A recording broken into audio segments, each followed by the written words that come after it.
So let's take this idea that spatiality emerges from your possible ways of being and is not a pre-existing Cartesian environment that you are in. One step further.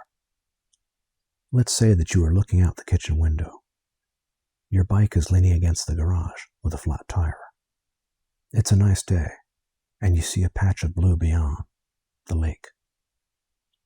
At this moment, your experienced spatiality is a matter of your possible involvements with all these various possibilities of bike, yard, lake, and so on.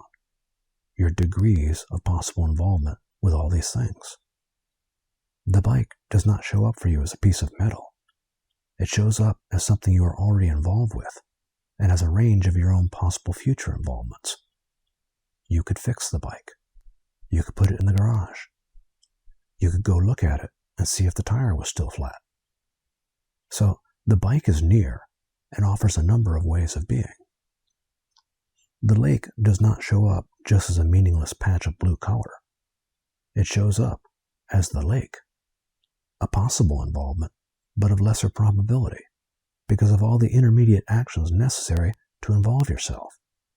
You would have to fix the bike to ride down there, or take the car. So the lake is experienced as far. The kitchen you are standing in shows up in the opposite fashion from the lake, as a situation of many involvements, all easily possible. You can make coffee, rinse a glass, or open the fridge to see what's inside. Any of these actions are far more immediately possible than fixing the bike or swimming in the lake. The kitchen is very near. What I'm trying to illustrate is this. Your moment-to-moment spatiality, how you experience the arrangement of world around you, does not pre-exist your involvement with that particular arrangement of world. The spatiality of your body is first a situation, and only then a position. Spatiality emerges in terms of your possible ways of being. So the easiest way to break out of this mental programming that you are located at a position in Cartesian space is to start encountering the world around you not as a pre-existing space, but as a temporal situation you are in, which is always getting defined by your range of possible involvements. Once you get the hang of it, this allows you to remove Cartesian space from your experience of the phenomenal moment. This is a crucial step towards experiencing yourself as phenomenally occurring, which is very important in Zen. At first, this is difficult. The grid that extends inward from the horizon dominates how you encounter world. And at the start, absolutely everything is on the grid. You know the distance to the garage and the lake. It's well established on your mental grid.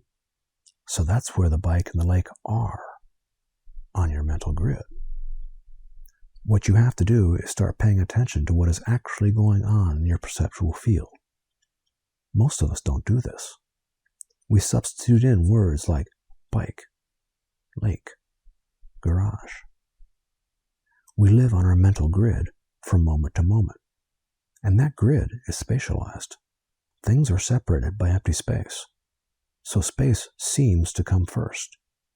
The bike and lake are already there, in space. But once you stop doing this and start seeing that all the phenomena around you emerge in terms of your possible ways of being, in terms of how you might or might not engage with them, spatiality disappears and is replaced by relationship. You become woven into the arising phenomenal moment. You become woven into world. This takes real effort at first. You are changing your own ontology.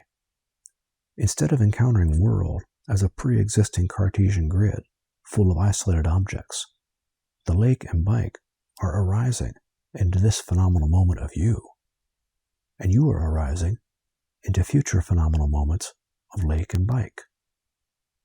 You are no longer existing in space. You are occurring as time. The separation between you and world that has been in place your whole life starts to drop away.